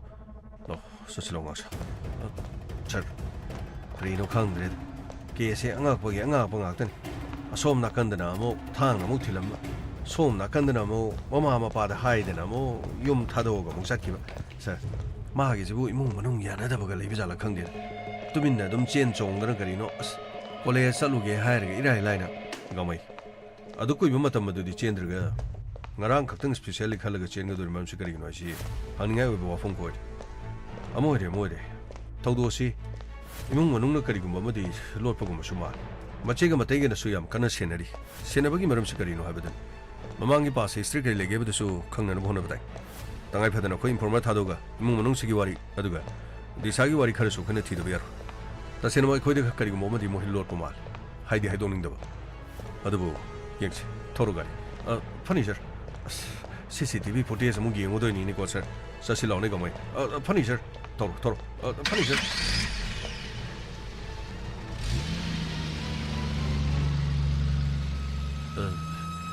이마 hꯧꯖꯤꯛ ꯄꯨꯂꯤꯁꯇ ꯑꯩꯈꯣꯏꯅ ꯃꯗꯣ ꯄꯨꯂꯤꯁꯇ ꯍꯥꯏꯕ ꯌꯥꯕ ꯋꯥ ꯅꯠꯇꯦ ꯃꯤꯒꯤ ꯃꯃꯥꯡꯗ ꯈꯣꯡꯕꯩꯅꯒꯗꯕ ꯋꯥꯅꯤ ꯀꯔꯤꯒꯤꯅꯣ ꯑꯩꯈꯣꯏꯅ ꯑꯃꯨꯛ ꯃꯗꯨꯒꯤ ꯋꯥꯐꯝ ꯄꯨꯁꯟꯒꯗꯧꯔꯤꯕ ꯏꯃꯥ ꯄꯨꯂꯤꯁꯅ ꯑꯩꯈꯣꯏꯗ ꯀꯔꯤꯒꯨꯝꯕ ꯑꯃ ꯑꯩꯈꯣꯏꯅ ꯂꯣꯠꯄ ꯃꯥꯟꯕꯒꯤ ꯋꯥꯈꯟꯗ ꯑꯩꯈꯣꯏꯅ ꯀꯔꯤꯕꯨ ꯂꯣꯠꯂꯤꯒꯦ ꯃꯗꯨꯗꯤ ꯊꯥꯏꯅꯒꯤ ꯋꯥꯔꯤꯗꯨꯗꯤ ꯍꯧꯖꯤꯛꯁꯤꯗꯤ ꯀꯔꯤꯝꯇ ꯄꯨꯁꯟꯕꯒꯤ ꯃꯊꯧ ꯇꯥꯗꯦ ꯑꯗꯨꯕꯨ ꯏꯃꯥ ꯋꯥꯐꯝ ꯑꯁꯤꯗꯒꯤ ꯌꯨꯝ ꯊꯥꯗꯣꯛꯇꯨꯅ ꯆꯠꯄ ꯑꯣꯏꯔꯝꯂꯕꯗꯤ ꯃꯗꯣ ꯃꯪꯗ ꯐꯥꯎꯕ ꯃꯪꯉꯨꯅꯨ ꯃꯗꯨ ꯑꯃꯨꯛ ꯍꯟꯅ ꯃꯍꯥꯛꯅ ꯈꯣꯡꯊꯥꯡ ꯊꯥꯡꯖꯜꯂꯨ ꯄꯨꯝꯅꯃꯛ ꯊꯣꯛꯈ꯭ꯔꯕꯅꯤ ꯑꯩꯈꯣꯏꯅ ꯌꯥꯗꯕꯗꯨꯗꯤ ꯃꯍꯥꯛꯁꯨ ꯈꯪꯂꯤꯕꯅꯤ ꯌꯥꯗꯦ ꯈꯪꯅ ꯑꯁꯨꯛ ꯁꯥꯡꯂꯕ ꯃꯇꯝ ꯑꯁꯤ ꯑꯩꯈꯣꯏꯅ ꯌꯥꯗꯦꯅ ꯏꯟꯊꯣꯛꯑꯒ ꯊꯝꯃꯒ ꯃꯥꯅ ꯀꯔꯤꯒꯤ ꯂꯝꯕꯤꯗꯨꯗ ꯆꯠꯀꯗꯧꯔꯤꯒꯦ ꯑꯗꯨꯕꯨ ꯏꯃꯥ ꯋꯥꯐꯝ ꯑꯁꯤ ꯄꯨꯂꯤꯁꯇꯗꯤ ꯍꯥꯏꯔꯒ ꯄꯨꯂꯤꯁꯅ ꯑꯁꯦꯡꯕ ꯈꯔ ꯄꯨꯊꯣꯛꯅꯅꯕꯒꯤ ꯊꯤꯍꯟꯕꯗꯤ ꯐꯠꯇꯕ꯭ꯔꯅꯤ ꯏꯃꯥ ꯑꯗꯨ ꯑꯣꯏꯔꯕꯁꯨ ꯑꯩꯅ ꯍꯥꯏꯔꯤꯁꯤꯅꯤ ꯋꯥꯐꯝ ꯑꯗꯨꯗꯗꯤ ꯄꯨꯂꯤꯁꯇ ꯁꯨꯡꯄꯟ ꯄꯟꯁꯤꯜꯂꯛꯀꯅꯨ ꯏꯃꯥ ꯂꯣꯠꯇꯨꯅꯕꯨꯗꯤ ꯑꯩꯈꯣꯏꯅ ꯊꯝꯂꯤ ꯄꯨꯂꯤꯁꯅ ꯑꯃꯨꯛ ꯈꯪꯂꯛꯂꯕꯗꯤ ꯑꯩꯈꯣꯏꯗ ꯍꯥꯏꯗꯦ ꯍꯥꯏꯗꯨꯅ ꯑꯃꯨꯛ ꯃꯗꯣ ꯋꯥꯐꯝ ꯑꯁꯤꯒ ꯀꯔꯤ ꯃꯔꯤ ꯂꯩꯅꯔꯤꯒꯦ ꯑꯩꯈꯣꯏꯅ ꯋꯥꯐꯝ ꯑꯗꯨ ꯄꯟꯗꯣꯔꯤꯗꯨ ꯀꯔꯤ ꯃꯔꯝꯒꯤꯅꯣ ꯍꯥꯏꯕꯅꯤ ꯏꯃꯥ ꯊꯣꯛꯈꯤꯕ ꯊꯧꯗꯣꯛꯇꯨꯁꯨ ꯊꯧꯗꯣꯛ ꯑꯃꯅꯤ ꯊꯧꯗꯣꯛꯇꯨꯒ ꯃꯔꯤ ꯂꯩꯅꯔꯝꯂꯕꯗꯤ ꯀꯔꯝ ꯇꯧ ꯅꯝꯕꯔ ꯑꯃ ꯍꯥꯏꯔꯝꯂꯤꯕꯗꯨꯁꯨ ꯅꯝꯕꯔꯗꯤ ꯑꯩꯈꯣꯏ ꯈꯪꯗꯦ ꯑꯗꯨꯕꯨ ꯅꯝꯕꯔ ꯑꯗꯨ ꯑꯩꯈꯣꯏꯅ ꯆꯤꯡꯅꯔꯤꯕ ꯃꯤ ꯑꯁꯤꯒ ꯃꯗꯣ ꯀꯩꯗꯧꯅꯨꯡꯗ ꯑꯣꯏꯔꯣ ꯑꯇꯣꯞꯄ ꯅꯝꯕꯔ ꯑꯃ ꯁꯣꯏꯗꯅ ꯑꯣꯏꯔꯝꯒꯅꯤ ꯄꯨꯂꯤꯁꯅ ꯊꯤꯔꯤꯕꯗꯣ ꯑꯗꯨꯝ ꯊꯤꯍꯟꯈꯣ ꯀꯅꯥꯅꯣ ꯀꯔꯤꯅꯣ ꯍꯥꯏꯕꯗꯨ ꯁꯣꯏꯗꯅ ꯄꯨꯊꯣꯛꯆꯖꯅꯤ ꯑꯗꯨ ꯅꯠꯇꯅ ꯑꯩꯈꯣꯏꯅ ꯀꯦꯁ ꯑꯁꯤꯗ ꯃꯔꯝ ꯂꯩꯅꯗꯅꯅꯦ ꯃꯗꯨ ꯑꯃꯨꯛ ꯄꯨꯁꯜꯂꯒ ꯂꯩꯕꯥꯛ ꯁꯔꯥꯁꯜꯂꯀꯥꯟꯗ ꯌꯥꯅꯗꯦ ꯈꯪꯕ ꯃꯤꯗꯣ ꯑꯃꯨꯛ ꯄꯛꯁꯜꯂꯒ ꯍꯌꯦꯡ ꯃꯈꯣꯏ ꯑꯃꯨꯛ ꯑꯣꯏꯔꯝꯗ꯭ꯔꯕꯗꯤꯅꯦ ꯑꯩꯈꯣꯏ ꯑꯃꯨꯛ ꯃꯥꯏ ꯆꯣꯞꯅꯅꯕꯅꯤ ꯌꯥꯔꯦ ꯋꯥꯐꯝ ꯑꯗꯣ ꯇꯣꯛꯂꯁꯤ ꯑꯁꯨꯝꯅ ꯀꯦꯁ ꯑꯁꯤꯒꯤ ꯃꯇꯥꯡꯗ ꯋꯥꯐꯝ ꯑꯃꯈꯛꯇꯤ ꯏꯃꯨꯡ ꯑꯗꯨꯅ ꯂꯣꯠꯁꯤꯟꯕꯒꯤ ꯃꯑꯣꯡꯗ ꯇꯧꯔꯝꯃꯤ ꯃꯇꯩ ꯑꯃꯗꯤ ꯃꯆꯦꯅꯁꯨ ꯋꯥꯐꯝ ꯑꯁꯤ ꯍꯧꯗꯣꯛꯅꯤꯡꯂꯕꯁꯨ ꯃꯃꯥ ꯑꯗꯨꯅ ꯌꯥꯔꯝꯗꯦ ꯀꯔꯤꯅꯣ ꯃꯈꯣꯏꯅ ꯂꯣꯠꯇꯨꯅ ꯂꯩꯔꯤꯕ ꯋꯥꯐꯝ ꯑꯗꯨ ꯑꯃꯔꯣꯝꯗ ꯄꯨꯂꯤꯁ ꯁ꯭ꯇꯦꯁꯟꯗ ꯏꯟꯁꯄꯦꯛꯇꯔ ꯇꯦ ꯑꯃꯗꯤ ꯇꯝꯐꯥ ꯎꯅꯔꯝꯃꯤ ꯇꯦ ꯀꯦꯁ ꯑꯁꯤꯗꯤ ꯍꯔꯥꯏꯕꯗꯤ ꯑꯣꯏꯔꯣꯏꯗꯧ ꯇꯝꯐꯥ ꯀꯦꯁ ꯑꯁꯤꯗ ꯅꯍꯥꯛꯁꯨ ꯃꯇꯦꯡ ꯈꯔ ꯄꯥꯡꯒꯅꯤ ꯇꯦ ꯑꯩ ꯁꯣꯏꯗꯅ ꯄꯥꯡꯖꯒꯅꯤ ꯃꯃꯥꯟꯅꯕꯤ ꯀꯔꯤ ꯁꯤꯜꯄꯥ ꯍꯥꯏꯕꯗꯨ ꯁꯤꯜꯄꯥꯗꯨ ꯂꯥꯛꯑꯅꯤ ꯑꯩꯈꯣꯏꯅ ꯄꯥꯎ ꯄꯤꯈ꯭ꯔꯦ ꯐꯔꯦ ꯑꯗꯨꯗꯤ ꯑꯩ ꯃꯥꯒ ꯀꯥ ꯑꯃꯗ ꯋꯥꯔꯤ ꯁꯥꯟꯅꯔꯒ ꯀꯔꯤ ꯂꯩꯒꯦ ꯍꯥꯏꯕꯗꯨ ꯑꯩ ꯈꯪꯅꯕ ꯍꯣꯠꯅꯒꯦ ꯐꯔꯦ ꯇꯝꯐꯥ ꯏꯃꯨꯡ ꯃꯅꯨꯡꯅꯁꯨ ꯑꯩꯈꯣꯏꯗ ꯀꯔꯤꯒꯨꯝꯕ ꯋꯥꯐꯝ ꯑꯃꯗꯤ ꯂꯣꯠꯄ ꯃꯥꯜꯂꯤ ꯍꯪꯂꯨꯔꯕꯁꯨ ꯈꯪꯗꯦ ꯍꯥꯏ ꯑꯗꯨꯒ ꯋꯥꯐꯝ ꯑꯃꯈꯛꯇꯤ ꯄꯟꯗꯨꯅ ꯂꯩꯕꯗꯤ ꯃꯥꯜꯂꯤ ꯀꯔꯤꯒꯤꯗꯃꯛꯇ ꯑꯩꯈꯣꯏꯗ ꯋꯥꯐꯝ ꯑꯁꯤ ꯂꯣꯠꯁꯤꯜꯂꯤꯕꯅꯣ ꯍꯥꯏꯕꯁꯨ ꯈꯪꯗꯦ ꯃꯆꯥꯅꯨꯄꯤꯅ ꯌꯨꯝꯗꯒꯤ ꯊꯣꯛꯈ꯭ꯔꯒ ꯍꯜꯂꯛꯇ꯭ꯔꯒ ꯑꯩꯈꯣꯏꯗ ꯀꯔꯤꯒꯨꯝꯕ ꯋꯥꯐꯝ ꯑꯃ ꯂꯣꯠꯂꯒ ꯊꯝꯃꯒ ꯃꯆꯥꯅꯨꯄꯤꯗꯨꯒꯤ ꯈꯣꯡꯒꯜꯂꯤꯌꯨ ꯍꯥꯏꯕꯗꯤ ꯑꯔꯨꯕꯅꯤ anyway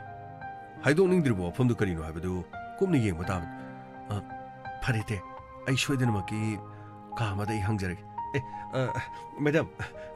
ꯁꯣꯝ ꯅꯥꯀꯟꯗ ꯂꯥꯛꯇꯨꯅ ꯂꯩꯔꯦ ꯀꯔꯤ ꯃꯃꯥꯟꯅꯕꯤ ꯁꯤꯜꯄꯥ ꯍꯥꯏꯕ꯭ꯔꯥ ꯀꯔꯤꯅꯣ ꯑꯗꯣ ꯁꯣꯝ ꯅꯥꯀꯟꯗ ꯀꯥꯗ ꯂꯩꯔꯦ ꯐꯔꯦ ꯒꯥꯃꯩ ꯑꯩ ꯂꯥꯛꯑꯒꯦ ꯐꯅꯤ ꯃꯦꯗꯥꯝ ꯁꯣꯝ ꯅꯥꯀꯟꯗ ꯂꯥꯛꯄꯤꯔꯣ ꯃꯦꯗꯥꯝ ꯒꯥꯃꯩ ꯂꯥꯛꯑꯦ ꯑꯗꯨꯗꯤ ꯇꯦ ꯑꯩ ꯑꯃꯨꯛ ꯀꯥꯗꯨꯗ ꯆꯪꯈꯤꯒꯦ ꯐꯔꯦ ꯑꯗꯨꯗꯤ ꯀꯔꯥꯏ ꯒꯥꯃꯩ ꯁꯣꯝ ꯅꯥꯀꯟꯗ ꯂꯥꯛꯄꯤꯔꯣ ꯃꯦꯗꯥꯝ ꯀꯔꯤꯅꯣ ꯈꯪꯗꯦ ꯃꯃꯥꯟꯅꯕꯤ ꯒꯥꯏꯗꯤ ꯃꯁꯛ ꯀꯥꯏꯗꯤ ꯐꯖꯕꯅ ꯀꯔꯤꯅꯣ ꯃꯃꯤ ꯀꯥꯏꯗꯣ ꯀꯣꯔꯣ ꯀꯣꯔꯣ ꯂꯥꯎꯔ ꯀꯣꯔꯣ ꯀꯣꯔꯣ ꯑꯣꯜꯂꯒ ꯃꯁꯛ ꯀꯥꯏꯗꯤ ꯑꯗꯨꯝ ꯐꯅꯌꯥꯝ ꯐꯖꯕꯖꯥꯠꯅꯤꯗ ꯁꯣꯝ ꯅꯥꯀꯟꯗ ꯂꯥꯛꯄꯤꯔꯣ ꯁꯣꯝꯗ ꯂꯥꯛꯄꯤꯔꯣ ꯀꯗꯥꯏꯅꯣ ꯁꯤꯗ ꯂꯩꯔꯦ ꯁꯤꯗ 이베마 그리스 와그노 그리스 바카그노고 푸버 제이버 그리스 더고도 보나티 좀 아코이 매담고 와리 사나비게담니고 야래 아이 좀 하이르기 그리노 맘이 마나가지 코로코 옷바지도 마디 사이드기 스테드 와항 방모도 푸버 제이버 더고도리라 가나 마나 하이리 보니티미다 아이네 그리스 더로 스테드 푸버 저거디 아도보 그리노 크라 깐나 아모모 그리 캉라우 버디 야이네 네 하이기네 그리노 도 마이나 하이절리도 뭐 파니 매담 아도 에이 사이드 좀 레이지 야네 실파 Madam, karigino pakat pirido. Ay kaiso pakat panati. Ay ngonagi manabi halakta basiga. Ay ka karimari laina bagi. Mamang kibasibu. Ay sene haina mo nati. Nang sene dagi nati. Masibu kana kangna sana balagi. Kangna sana badi madam. Kana amda laiti mari. ꯑꯩꯈꯣꯏ ꯇꯤꯟꯅꯕꯗ ꯅꯣꯡꯃꯇ ꯃꯥꯒ ꯈꯪꯅꯕ ꯃꯤꯒꯤ ꯃꯇꯥꯡꯗꯁꯨ ꯑꯩꯈꯣꯏꯗ ꯍꯥꯏꯗꯤ ꯀꯔꯤꯒꯤꯅꯣ ꯄꯥꯈꯪ ꯂꯩꯁꯥꯕꯤ ꯇꯤꯟꯅꯕ ꯀꯣꯂꯦꯖꯇ ꯄꯨꯟꯕꯗꯕꯨ ꯍꯣꯡꯕ ꯆꯥꯎꯕ ꯁꯤꯃꯒ ꯈꯪꯅꯩ ꯁꯤꯃꯒ ꯅꯨꯡꯁꯤꯅꯩ ꯁꯤꯗꯤ ꯂꯣꯏꯅ ꯍꯥꯏꯅꯩꯗꯨꯗꯤ ꯃꯥꯒꯤ ꯊꯑꯣꯏꯅ ꯅꯉꯣꯟꯗ ꯍꯥꯏꯗ꯭ꯔꯤꯁꯤ ꯍꯥꯏꯗꯅꯕꯒꯤ ꯀꯔꯤ ꯃꯔꯝ ꯍꯥꯏꯕꯗꯤ ꯀꯔꯤ ꯊꯧꯗꯣꯛ ꯋꯥꯊꯣꯛ ꯂꯩꯈꯤꯒꯦ ꯃꯦꯗꯥꯝ ꯑꯗꯨꯒꯨꯝꯕꯗꯤ ꯑꯃꯠꯇ ꯂꯩꯇꯦ ꯀꯔꯤꯒꯤꯅꯣ ꯈꯪꯗꯦ ꯅꯣꯡꯃꯇ ꯑꯗꯨꯒꯨꯝꯕ ꯋꯥꯁꯦ ꯑꯩꯈꯣꯏ ꯍꯧꯗꯣꯛꯅꯗꯕ ꯍꯥꯏꯇꯥꯔꯦ ꯂꯩꯁꯥꯕꯤ ꯑꯃꯅ ꯂꯩꯁꯥꯕꯤ ꯑꯃꯒ ꯄꯨꯜꯂꯒ ꯅꯨꯡꯁꯤ ꯅꯨꯡꯉꯣꯟꯒꯤ ꯋꯥꯔꯤ ꯁꯥꯟꯅꯗꯦ ꯍꯥꯏꯕꯁꯤꯁꯨ ꯑꯉꯛꯄ ꯑꯃꯅꯤꯅꯦ ꯍꯣꯏ ꯊꯧꯗꯣꯛ ꯑꯃꯗꯤ ꯁꯣꯏꯗꯅ ꯂꯩꯔꯝꯒꯅꯤꯅ ꯈꯜꯂꯤ ꯊꯧꯗꯣꯛꯇꯨꯅ ꯃꯔꯝ ꯑꯣꯏꯔꯒ ꯍꯥꯏꯅꯗꯕꯒꯨꯝꯕ ꯂꯩꯕꯖꯥꯠꯂꯣ ꯑꯁꯦꯡꯕꯅꯤ ꯇꯁꯦꯡꯅ ꯃꯗꯨꯒꯤ ꯃꯇꯥꯡꯗꯨꯗ ꯑꯩꯈꯣꯏ ꯅꯣꯡꯃꯇ ꯍꯥꯏꯔꯨꯗꯤ ꯍꯣꯏ ꯑꯩꯅꯗꯤ ꯍꯥꯏꯅꯕ ꯍꯧꯗꯣꯛꯅꯕ ꯀꯌꯥꯔꯛ ꯍꯣꯠꯅꯈꯤ ꯑꯗꯨ ꯃꯥꯅꯗꯤ ꯋꯥꯐꯝꯁꯦ ꯑꯗꯨꯒꯨꯝꯕ ꯋꯥꯔꯤ ꯁꯥꯟꯅꯒꯨꯝꯁꯦꯅ ꯑꯗꯨꯝ ꯍꯥꯏꯔꯒ ꯑꯗꯨꯝ ꯀꯛꯊꯠꯄ ꯐꯔꯦꯅꯦ ꯑꯗꯨꯗꯤ ꯁꯤꯒꯤ ꯅꯝꯕꯔ 444 ꯁꯤꯒꯤ ꯅꯝꯕꯔꯁꯦ ꯑꯃꯨꯛ ꯌꯦꯡꯉꯨꯅꯦ ꯀꯅꯥꯒꯤ ꯅꯝꯕꯔꯅꯣ ꯃꯦꯗꯥꯝ ꯁꯤꯕꯨ ꯁꯤꯒꯤ ꯅꯝꯕꯔꯁꯤ ꯅꯉꯣꯟꯗꯒ ꯌꯥꯎꯗ꯭ꯔꯣ ꯁꯦꯞ ꯇꯧꯗ꯭ꯔꯣ ꯍꯥꯏꯕꯗꯤ ꯈꯪꯅ ꯆꯥꯟꯅꯕ ꯃꯔꯨꯞ ꯃꯄꯥꯡ ꯁꯤꯒꯤ ꯅꯝꯕꯔꯁꯤ ꯑꯩꯉꯣꯟꯗ ꯑꯃꯗꯤ ꯌꯥꯎꯒꯨꯝ ꯇꯧꯕꯅꯤ ꯁꯤꯒꯤ 444 시기 넘버시대 아준기 넘버네 아준기 넘버 아드디 아준기 ನಂಗದಿ ಕರಿ ಮರಿ ಲೈನಬ ಮಾದಿ ಕೊಯ್ ಸುಮ್ ತಿನಬದಿ ಇಮಾನಬದಿ ಯಾಮ್ ನಂಗ್ನ ತಿನಬದಿ ನತಿ ಕಾಲೇಜ್ ದ ಮಾಸಿ ನೋಮ ಥೇನ ಕಿಬನಿ ಅಖೋಯ್ ಕಾಲೇಜ್ ಗಿ ಫಂಕ್ಷನ್ ಅಮದಗಿ ಕಾಲೇಜ್ ಮಸೆನ್ ಅಮಗ ಪುನ್ಸನರಗ ಫಂಕ್ಷನ್ ದೌಬ ಮಖಕ್ ಲೈಕಿಬ ಅದೈದ ಮಾೈ ನಂಬರ್ ಸಿ ಅಖೋಯ್ನ ಖಂಗೌ ಮಾಸಿ ಕೈನೋಸು ಒಯ್ಬನಿ ಕರಿ ಒಯ್ಬ electrician amsu oibani masi amuk masi college tasu electrician thabak to masu lakre adu tasu khangnagiba aduga masi mai ki kisem na khujam na nan bane adudi masi adongi manabi ti sagadi kari mari leina disana khangnaba mi leite na ina saina mo haigre adu hoji mo aina mo arjun ga mo mari leinina kamaina haidu no meda aina saina khangde na ina haijakrabadudi kanana khangni kautthokpa oiramadi kautthokpa si mingonda dum thoidana ai sungai mi sungai kautthokpa haibasi lui leiba kauramadi ningsinglakpusu leitrani hoi midam adubudi leiramgani to aduni dana nangsu ningsinglakpra haidani yengini madam masi kanoni masi brahman haibadi bamun o bamun oiba kaisu kaidina bamun oiba ado magadi sagadi kyam koiraba mari leinis madam aina saina haijakre makhoi mari leina ba ai kari inta khangde na harga madam nga halerga moi ni mari leina be wafam hekta haijale o ai se hekta kawe kawgon ba seloina leidana aina haidrane miyo ba se kawgon ba leiba ado makhoi ni gi mari se makhoi gi si mama pani yadrira natraga songi mama pani yadrira songi di sa hoigi mama pani yadrira Madam, Mokoi any Marilina Bralina, the Brahado, Aina Kangdin Haraga, Amok Moinigi Marilina Basida, Mama Panigana, there is a Karamano, no Mohans and Biresibo, Madam, Wangsi Maning among Talahang was I should go among Oxley. Kok ngawring ay dada sing mo do kok haido dana sing mo do haido di ikun sulang lalang jin kara putok na bona bada irai lai ga dori bane ba madam aina moi ni marili ne haba di khangti to bada di arjun se akhui ga su icham cham na khangni disha ga su ma adum icham cham na khangna bo iram gani icham cham na khangna bo iram gani ba adubu icham cham na khangna bo iram masu numit asida wari sana gi besidi arjun ne haba sidi sing asumna Silpa wahang hangi. Karigo maklu mata mongonagi fangkiti. Hadubu. Arjun makuigi mamana bani habasidi kangwangamki. Masigi matungda Arjun ge address da police ki team satkiram.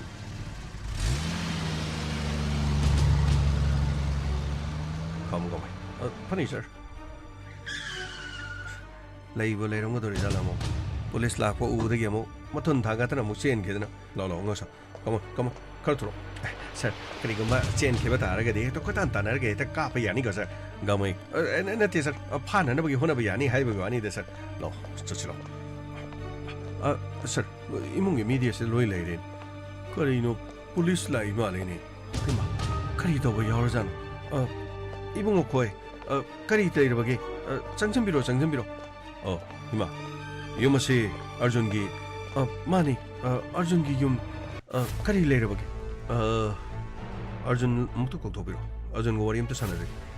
madi thaba ma sathoki aikoina thakiban ma masagi thabak chakiban ati mari matagi yomdan kitang lapi Bishnupur romda satkiban adudi ma go una jaraga khoi wari amta sanajagi daw mahak leitrabadi anyway ibungo kari leiragi ma bu thibire sibu mana kari laluba kari toruba nupi mo kag mangkiba kana nupi mangkiba ibasibo disha khangbibra disha kaino haisibo moi pabu karino ni inspector disha mangkre harisibo disha se son pabungi magana khangbibra ekoi khangje maga wathok phawba leikraban karino habirisi wathok haibadi makhoi gi mado Ichanopa Arjun ga Machanupi ga Mari Lena Bada Yamna Yadavan. I queen of Bamoni, Maquina Maitani. Hogshimatam the Bamon Mate Hedena, Yamna Kupna Tizalian. I quishu Tasina Harvadi Brahman, Brahmanina Brahman Pam. Adubu Makui Magi Momato did I quinasu, Yamna Hungui Monchi, Makuita Sukaratovi. Adubu Wafama Dudi Yamna Queen Araban. Angang masen isam samna khangna ba maruma pangu ina tina ba phawda makhoi hamna to gachaba gi mong amada makhoi gi mama pana toro ki mong tu dagi saugada ba khoina saugda dana makhoi no ina saujan dana angang sing tu phawda loina bada mama padi unthona sawi ga niam hai adu dagi khoina su isanu pada yari makhai di maga loina dana ba ina khoina su hairaban adubu yum masidadi di sasula ami khoina di mabu chide de sangjapam adum khoina di isagum dum khal Mabu nungsidabadi laidana tukachabadi khoina karigum amta leiti kari adudi mafam asida ngarang mahak mafam asida di madi ngarang lakti adudi yumdagi thokibasi adongi chanupaga maga wari sanaki madugi wari sanaki bi phone da call details recording ma akhoi de loi leijarab adongi chanupaga wari sanarga madu gaktana tra mahaki location chi garden amada nupim sasidi location oidrone adu mahana wari sanaki bududa Mafam adu dadungi Chanopa Arjun chu location oidunone kari heba manima masu mafam adu da location oi aduna takpadi dishaga Arjun go unei hebasi adurabadi dishane yumda halaktaba adungi Chanopa ne yumda halakba yum sidasu mahana chenba chongbo rabasu dishabu pusalamda ibungo chenba chongbadi adu makari mata leitine yum masida di mahana pusalakti akhoi ahanbada ichabune yamna ngangluraban dishaga mari leinaga no haiduna imung asidasu wathok oiruraban adubu masa masana nungsinajaba masa masana yanajaba angang nupi macha chunu yum sida kayara hanalai madudagi di saurumba ikhoidi tobu tokraban makhoi pabungda punamakse mukta hangbi ibung inspector chumani ai loina bina hairi si ahanbadadi aikhoina brahman noibanina aikhoisu brahman adum pami adubu makhoi ani gi mong matawoduda asongi mama aduna kari no yamna hai haidana mama memcha aduna mi oibagi wangang hauji matamda dharma gi khenabadu aikhoi ni hena brahmani khoi ni hena dharma da hakchilliban adubu hakchin gada bai khoina hakchin dadana onthoga mana tawriba mohuma tawdu dadi aikhoi dine yamna yaning thaman adubu isana pamjarabani ko haidana tinajababu kari tawi haidana laiba aibu isanu pana di ngarang yum masida nupi chelatna haibadi di sapu salakpa leite aduga garden da mokhoi ni wari sane haibadudi isam samna maru mapang oibagi wari otai sanadana thengnadana tawbu oriba jala adubu wafam asi arjunga khoi wari sananaba khoi honajari aduga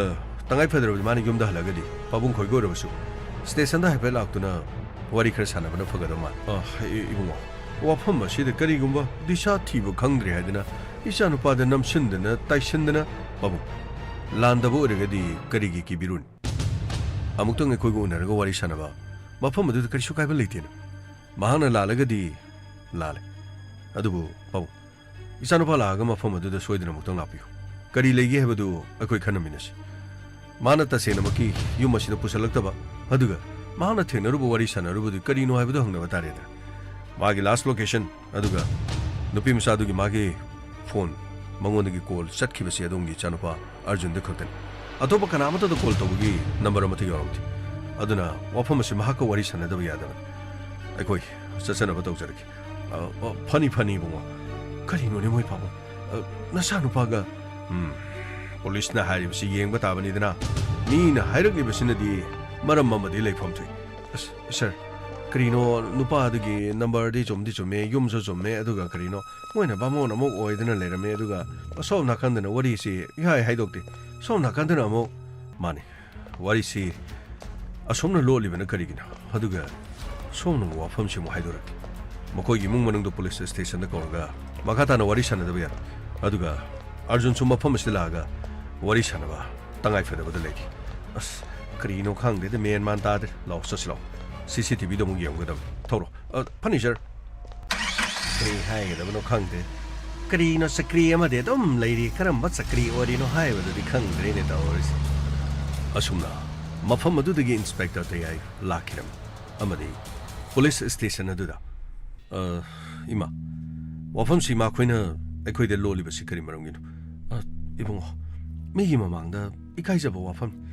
kari gi ma khoini kai harisibu maitega brahmanga longna leina ba pikthana leina stida imana wafam aduda ibungo madu aigi lanai gi oiba wafam aina brahman bo hangoi bagi wanati aina pamjaba amadi pamjada ba haiba makhang madu gi wafam aduda adu buima todo si arjun yarungani haibadi imana chingnaragadi aikhoina arjun bu kuina khongul liduna leibagi mota imana kokpala magadi mikop aduda ibungo magi maramda ai paningdabani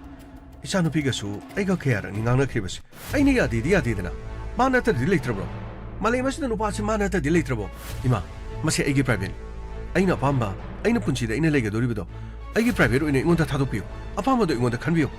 private haigano nangse aina poiba aina pomda di nangasi taibang pansida lerumgadro nangi private o aigi private ne aina popana nangasi mi oribani aigi apama da nang sakadaba ai nangi nama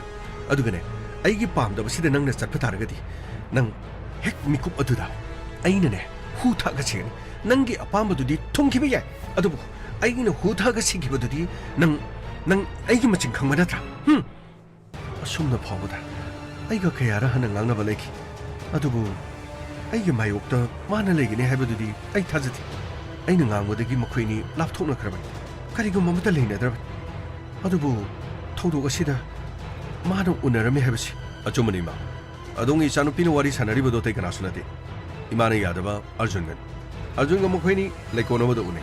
madugi matungda pong 3 minute 3 aduaida adongi chanu pigi phone switch off tokida adubu thodo gasida arjunga mari leinarungadra leinarom loidra haibadudi khangungam ꯑꯩꯈꯣꯏꯅ ꯁꯨꯝꯍꯥꯛꯄꯨ police station ꯑꯁꯤꯗ ꯋꯥꯔꯤ ꯁꯥꯟꯅꯅꯕꯒꯤꯗꯃꯛ ꯀꯧꯔꯤ ꯋꯥꯔꯤ ꯑꯁꯤꯒꯤ ꯃꯈꯥ ꯍꯌꯦꯡ ꯑꯃꯨꯛ ꯇꯥꯕꯤꯔꯁꯤ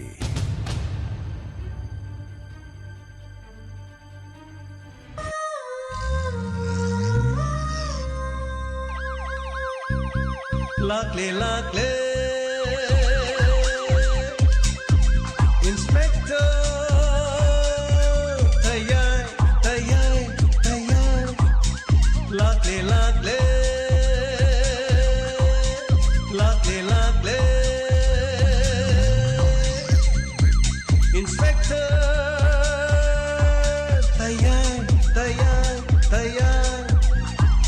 THAJABA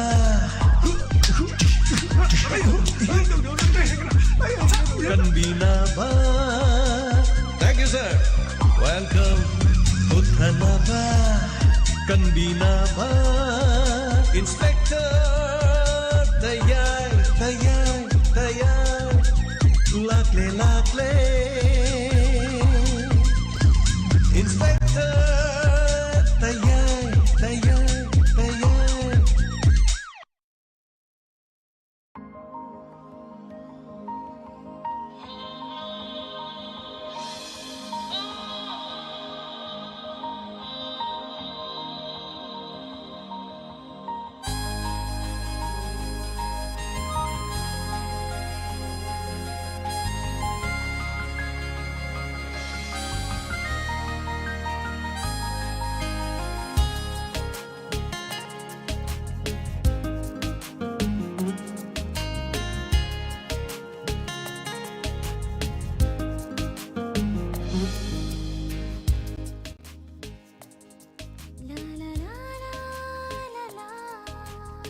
Hana na thagachari ngasigi Inspector Tayai wari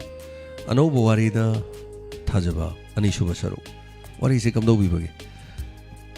imung amada thokba thodo ama khakta da chatpa du ngasigi wari se ngarang dagi chatharakpa da imung ani da thokba thodo tu chatpa wari thagachari case amagi khara yangchen na ba mu imung amagi disagi imung manungi case amu khara yam ole hayeng amuk imung amagi mukaloina na kari lakada ge habdu yaminasi Hanana thagachari punamak tabiri basing yawiri wa punamak thagachari punamak Sergeant Kumar wari se tabada matung taram matung da puning loksing boy na tapirak pa thagachari wa pumadu matang lakhang lakani Thank you so much thagachari aduga ibemanding thokkhong dagi Inspector Tayai gi wari comment pibirak pa thagachari Loinana Indo Oinam Thagachari aduga Ranbir Wangkim Thagachari Numkaibam Helen Thagachari Loinana MD Amjad Khan Wari Fazaina Tapirakpa Thagachari Suranjoy Thagachari MD Amjad Khan aduga Oza Senda Kumar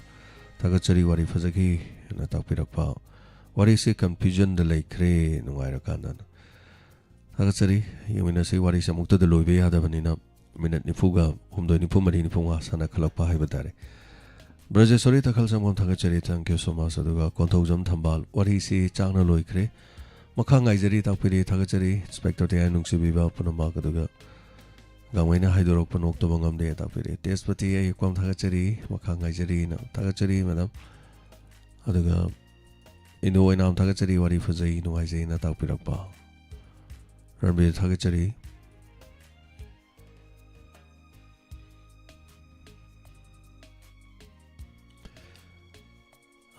Message lo ni cheng khakre thagachari Thank you so much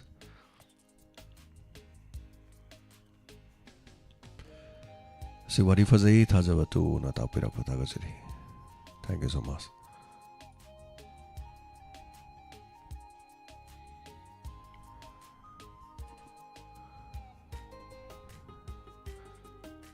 Ngasi di loiram dai da taba thok lure Ranbir makok soidana tabi makok ta da di wari nungairo ngasi wari se makok ta khra leigre haitar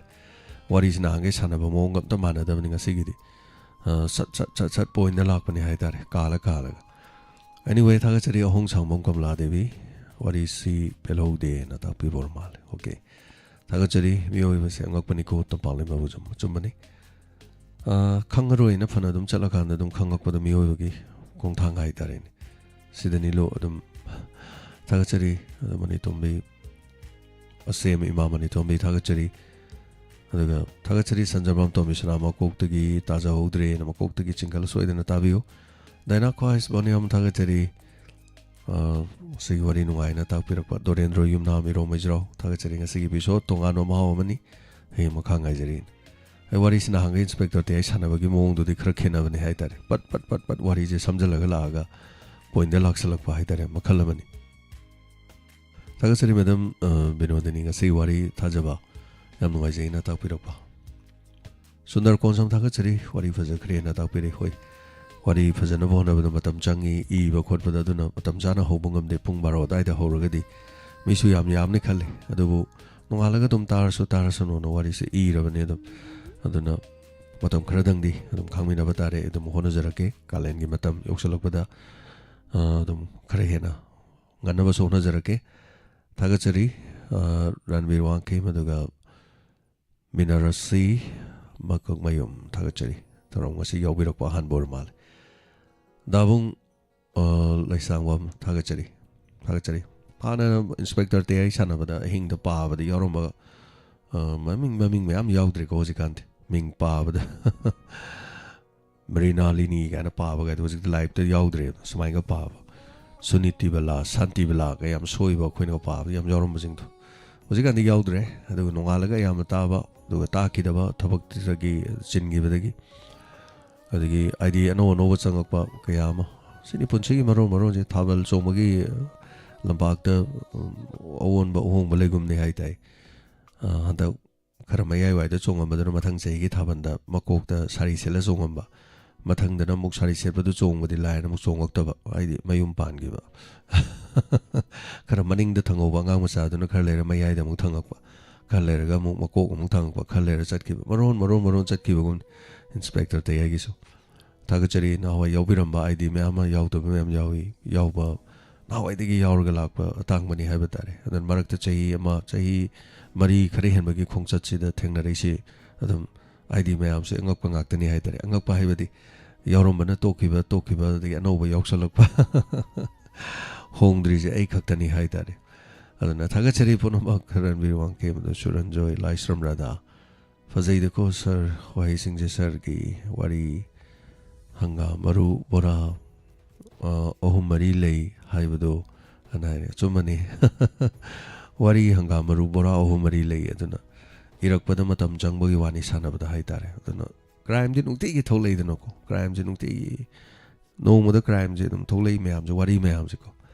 aduna liba nungai tab sumyam jawi tab nungai tab sumyam jawi aduna meam da puning loksing oi basing duni haitare thagachari loibadi narakaduni mioi ba ko chaliba khongchat si punchi da aigi khongchat loigre na aina thukhradi wari se dum loige doine sini si umbai khalo di punchi je anyway laigini matam ya ai hoji horen si do late thagachari sanjarmam to misra madam thank you so much ima ngobi sagol bandagi thagachari thank you so much morang kuno helen asigi episode pajaina takpirakpa message loi chengka kre iraga thambada pharaga mu thamane gorong irakpada dum chengka khiba haibadar ayonu gorong dum chengre thagachari wari pajaina takpirakpa morang kuno helen thank you sagol seminar bilaima tajabade am nuai jai pajaina takpire memthoi lukram wari sigi makha hayeng amuk haibasi oire chaklise wari sigi makha hayeng amuk tabirasi aidi am nuai je do haibadong maram ding asang wari libagi engon tension me am waraga leramado ngasi gi wari si loire khalubagi wari sigi makha haibasi khonungai leitre haripriya chanu thagachari ngasi gi medam tampa su yaure yes ngasi tampa mate madam yaure tampa yaurokini wari sida minarasi thagachari aduga jajenta thank you so much comment khwaidagi amna ibiba koi sarjenta koi diamond TV amna nuksi biba support to biba singi marakta ama oi video hai tare thagachai oda aduni nga sai na hajabatu thawai yawa mayam madam yaromi maming matha panmada leiton jida panmada aina panmandana mi chimpa pu bu mayam yaw ngasi di adum tam kibasu dum yaw smai to dana khoi se dum punchigi khongchat sida dum lamna kibasu dum oidori ne aduna leminaring a hingminaring a khoi mase nuksinana leminasi nuksina bade hen ba kaisu leite na haise si wore ta bong mio ma pok se hai tare thagachari goro ba khuman amunga jari thagachari hanana thagachari adi amba bazare kodok jam thambal devi thagachari case ki paring da TAYAI Madam ani se yamna kare haino yum pal horo roidra hai Wari sida inspector te am tam pa se hi manga khaki kano hai tare jani adai mukta ngai ri aduna mi amagi nuksina ba loina ba hai tare sahi manga sidi kai shu oide hai tare adu wakhan gi thamoi da dum lei jabaduni super hero hai tare ko aini am tatana hai jabadu Spider-Man hoji paulo hongdri aina nganguni de yeng ko adu mai to duna dum lei jara suno wari sina aina leiri makhai hai tare aina lei kidra kan de dum super hero tayai adu madam tam bha moi so dum thukhrani hai tare wari oina dum lei horani hai tare ni thagachari matung darak pada hai tare wari makha sa thar pada amughana hai tare gi staff sing natraga gi chana natraga mokhoina ngambade dum wari sana obu gesu kai de anyway thagachari sina punji gi wari ni ko gorobo khoman thagachari indira nong tomam thagachari wari makha khorana ngai jari na tak pirapa Majibur Rahman thagachari kari no yamna 10 crane Majibur minute ni fu da dum loi bane dunga sidi minute ni fu go manga kre hen bane thagachari habirak phuga thank you so much thank you aduga madam ibeman wari ibirakpa thagachari wari ibirakpa means wari sangna wari sigi tabirakanda puning da phaubirak padu ibirakpa dune thagachari Romila Devi thagachari makok tagi amok tajari soidana tabiu Mayam punamak Deven Sograpam Thagachari Bamon Gina Nupi already Kano or Bramon Gina Nupi already Padongni. Oh, anyway, more Thagachari the Wari the Sumo Hen may want it, although with Aduginate, sing with the Kitang conflict of Malina Bama, Kitang Dharma Mana, the Bamo Hen may want it. Karigino and have the Yanada Bamaramdo. Inakun Malarabana have the Amtoman Gare, Toyman Garena, and then I S. Amana Bamono Helage, Amana Mateo Helagain, the my way by wine. Casulit was a matter the Bamon Mateo do give up, Toina late. Quite a angry at the Sangnadi long novang, was it to loin Sangnare, loy longer. Dharmagi Haitare, Matongi own many Haitare, Madamana. Thank you so much, Bugiro, or now, Yam no Isita, what is it? Thagachari. Yawidiva Zazenta Spectre TAYAI Guy with the Credi Waki YouTube the T with the power with the funky day and Atapiri. Was I YouTube to an autobiodum update them tongue set and topio to a notification lock never haitare. Quite purpose YouTube to Changbiro Play Store to Changbiro the YouTube and Nambiro and the update and at home the update them tongue toxin bill the notification T the Nadum lock never T with the quite again why but higher the Diamond TV live TV. Diamond TV live today and a Nambiro. Natraga Inspector TAYAI ngasi number to Kangorgadi. TAYAI 1387 and Haying Tivana TAYAI 1388 Hargatibu. Aduradi Hek Horagadi Tolani. Holdring it coming up and a Matambivan. Tamjavani. Adu coming up to the Changa assigned to Rogalebio. Aduragadum no irony haidare. Thank you so much, Punamak Tambal. Devi Warisi. So then a warangani adubu, Tariba Quigidi Conjen Taraga Tumbay, Masi Quigi Wakana Kangdin. So many hoy, Pung Ama Wangango Haragadi Wangang, Pungaimo Wangango, Wadi Panam, Nangduin. I don't know why may am acting dialogue, may am the eating. I don't know Matam Jedum Jangi Haidar, the Quay Olena Mazuari New Olenga, the Surjitka, voice the lady. Yoksang Manung Dimo, Ayung Atadi Olen, in, out, and Moto Daniel, and man was it one woman. Sir, Yoksang Manung di Kitangan Sikote, and hide Maram the Cram, Tumung, and Hogolagamo. Yoksang Sport get filled the Mok, Angitolo, and those Olen at away here. Paneam Quiri, Olen at Orisi, Quedogi, quick club ki haitare. Other man, sir, Yoksang Manung di, they as Kitangan Siko. The Niwari even the Yadam Nina. Thank you so much, Thagachari, Madam Ibeman, Adamutum Langlembi,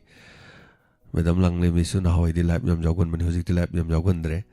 and the seat lap Jawide, Thagachari.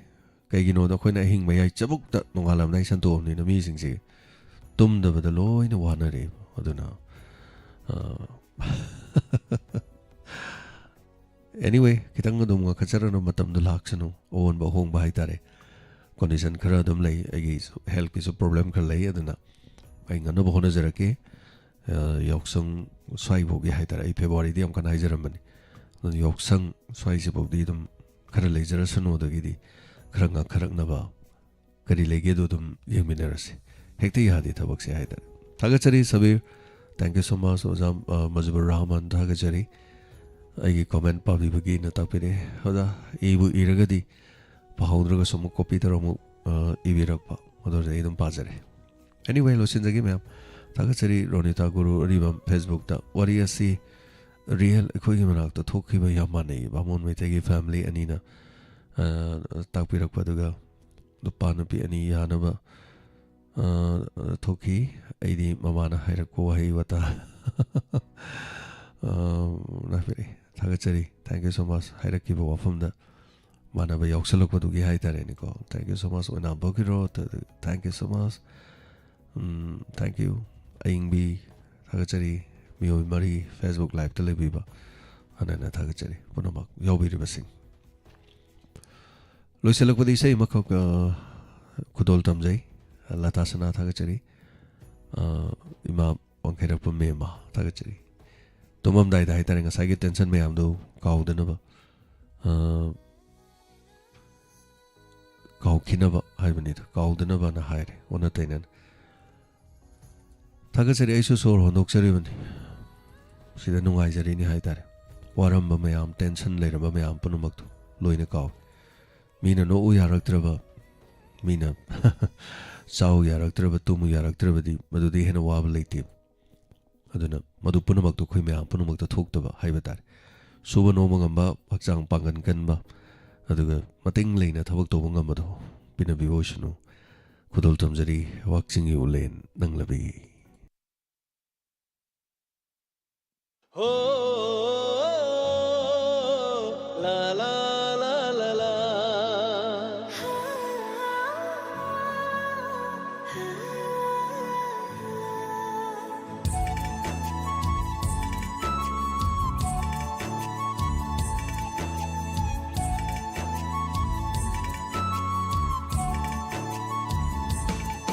Waksingi ulen khanglibi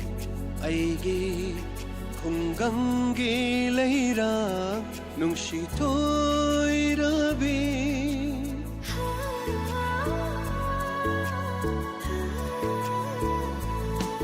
Waksingi Ule Kangibi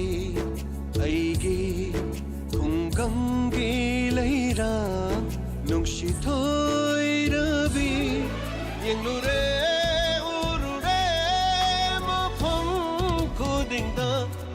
Laite nangumbi jamjara bining tibi Laite nangumbi jamjara bining tibi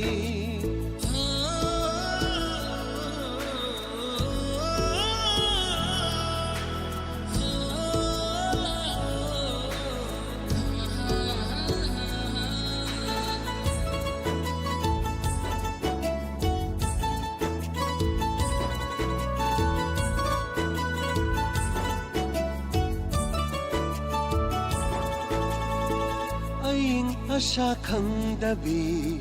Awa Anati Dabi Momonok Sharaga Benjabini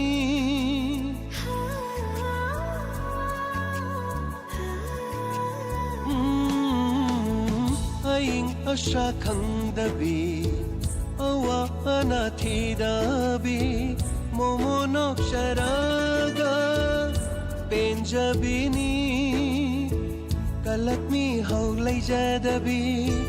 Humang malna hinjabi Shungkeke dana ninki jabi Hajana ikay jabi Yenglure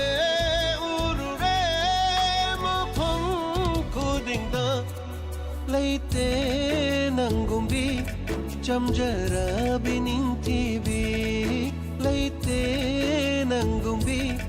Jamjara bining tibi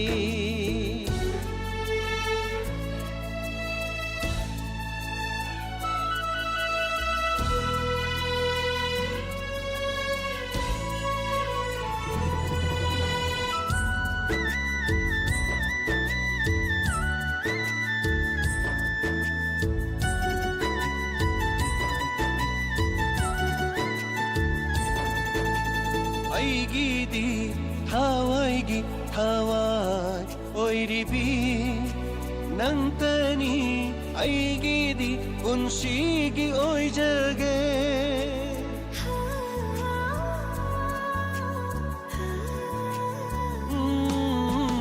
ꯑꯩꯒꯤꯗꯤ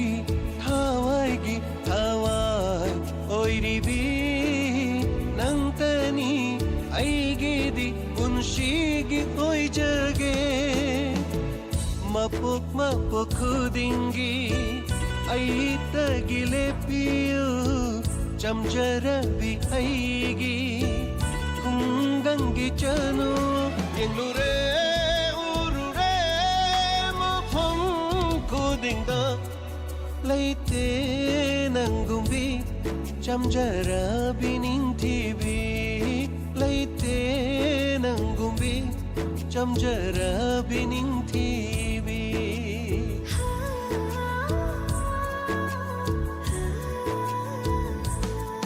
ꯋꯥꯛꯁꯤꯡꯒꯤ ꯎꯂꯦꯟ ꯈꯥꯡꯂꯤꯕꯤ ꯑꯩꯒꯤ ꯈꯨꯡꯒꯪꯒꯤ ꯂꯩꯔꯥꯡ ꯅꯨꯡꯁꯤꯊꯣꯏꯔꯕꯤ ꯌꯦꯡꯂꯨꯔꯦ ꯎꯔꯨꯔꯦ ꯃꯐꯝ ꯈꯨꯗꯤꯡꯗ ꯂꯩꯇꯦ ꯅꯪꯒꯨꯝꯕꯤ ꯆꯝꯖꯔꯕꯤ ꯅꯤꯡꯊꯤꯕꯤ ꯂꯩꯇꯦ ꯅꯪꯒꯨꯝꯕꯤ ꯆꯝꯖꯔꯕꯤ ꯅꯤꯡꯊꯤꯕꯤ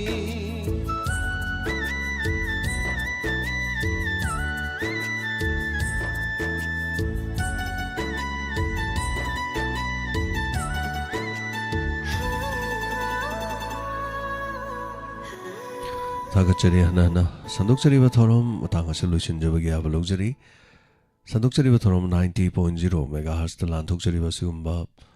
radio channel असे programme Matang असे लोइसिनजबगी आयाबा लौजरी लोइनना आइसकोम the मखा थाना द मख थोरम असे लांथोकचकीगनी वारी सिगी मखा हायेंग मोक तामिनरसी अफबा याइफबो उमिनरसी इंगना चिंगना नुंगाइना पोथाबियु ngasi tekta kaidana thengnari basigum hayeng jo tekta kaidana thengnabirasi imale bangna yai fari khurumjari